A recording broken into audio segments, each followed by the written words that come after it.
esta franquicia tiene un cambio justo en 1969, ¿no? Sí, exactamente. Creo que ahí es donde puedes ver ya como el inicio, pues, de una nueva era, ¿no? Que en el 69, el mismo Dan Rooney, ya como mucho más involucrado en las operaciones día a día del equipo, pues contrata y selecciona casi que con pinzas a Chuck Noll, ¿no? En 1969. La historia de su llegada, Jorge, es interesante, ¿no? O sea, porque trae un poquito de pasado, está padre.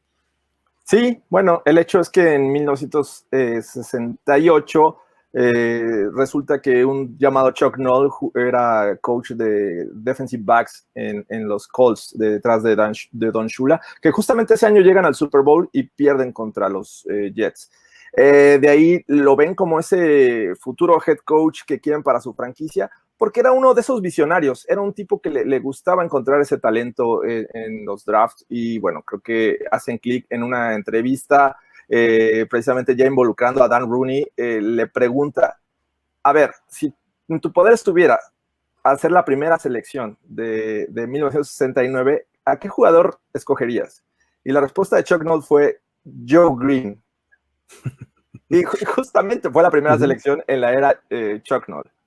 Exactamente, es la primera selección que hace Noll ya a cargo de los Steelers y pues es como que la primera piedra que se pone como para todo el éxito que iba a venir en la siguiente década, que la verdad es que sí, no llegó de inmediato de todos modos, ¿no? Porque de todos modos tuvieron ese mismo año, en el 69, les fue súper mal, ¿no? Les ganaron un partido.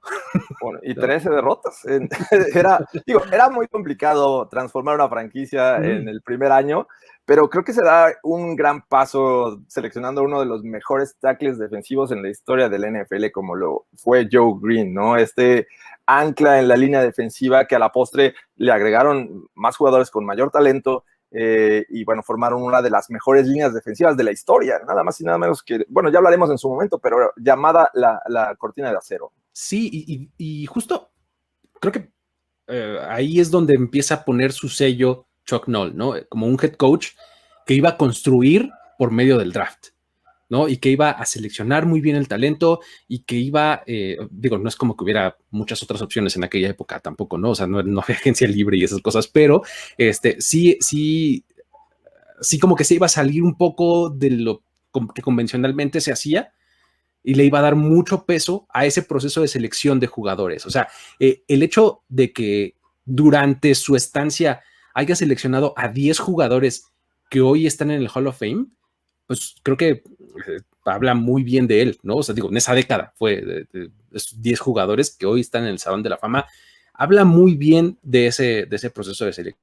Bueno, al final, esta temporada 1969, ya les dijimos, tremendo fiasco, un ganado, 3 perdidos, pero da pie a algo muy interesante, ¿no, Jorge? Que es en el que viene en el 70. Claro, de mantenerse seleccionando alto, que me parece que con los Bears tienen ahí un tema de empate y deciden quién va a tomar la primera selección a través de un volado, ¿no? Creo que hasta nuestras fechas, si hay este nivel de empate, se puede decidir con volados. Todavía, exacto. Hemos visto. Entonces los Steelers ganan el volado y se llevan la primera selección que la transforman en el quarterback franquicia de estos Steelers de los 70s, que fue Terry Bradshaw.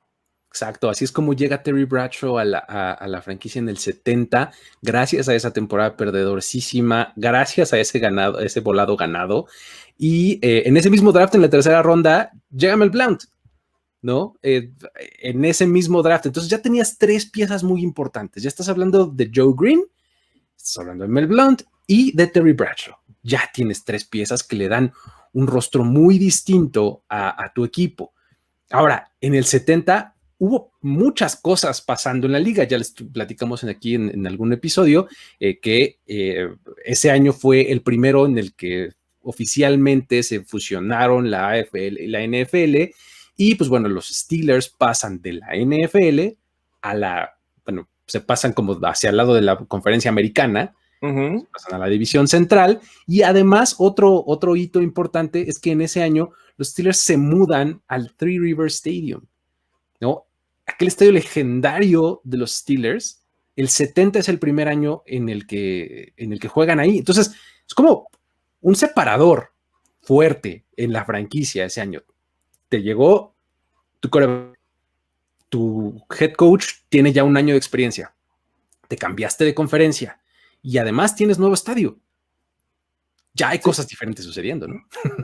No es por bueno, no es spoiler porque finalmente vamos a hablar del tema de los estadios de la NFL, pero el Three River Stadium fue icónico en su momento, ¿no? De esos primeros estadios en los que se tenía que compartir porque no había dinero suficiente para que una franquicia tuviera su propio estadio, entonces se tenía que compartir con equipos de béisbol y regularmente era así, ¿no? Todos recordamos esa parte de tierra que luego le ponían encima el parche y se veía... Sí. Como de un color ahí medio diferente y es levantador, no igualaban el color, ¿no? Y así era este estadio a las orillas de los ríos famosos que existen en Pittsburgh. Y bueno, creo que esa es la base de una de las transformaciones de los Steelers. También el estadio influye porque ¿cómo iba afición ahí a ese estadio? Sí, digo, los Steelers venían de unas 2 o 3 estadios diferentes a lo largo de su existencia.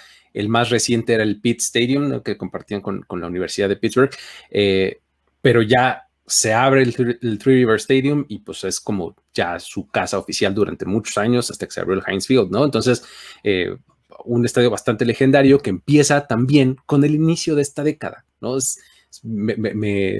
Me llama mucho la atención ese año. O sea, pasaron muchas cosas en los Steelers. Está interesante, como que una coincidencia ahí cósmica. Y aparte, la presión en algún nivel debieron haber tenido porque se decía y se sentían superiores los equipos de la NFL cuando se fusionan, pues obviamente decían que estos equipos tenían que dominar. Hay que recordar que los Steelers es uno de esos equipos que cambia de la nacional a la americana, como los Browns y los Colts, ¿no? Entonces... tenían esa presión estos Steelers que nunca habían ganado nada, que no tenían muchos años sin playoffs y que justo llegan a competir contra los equipos de nivel inferior. Exacto, ¿no? Entonces sí, la presión estaba interesante.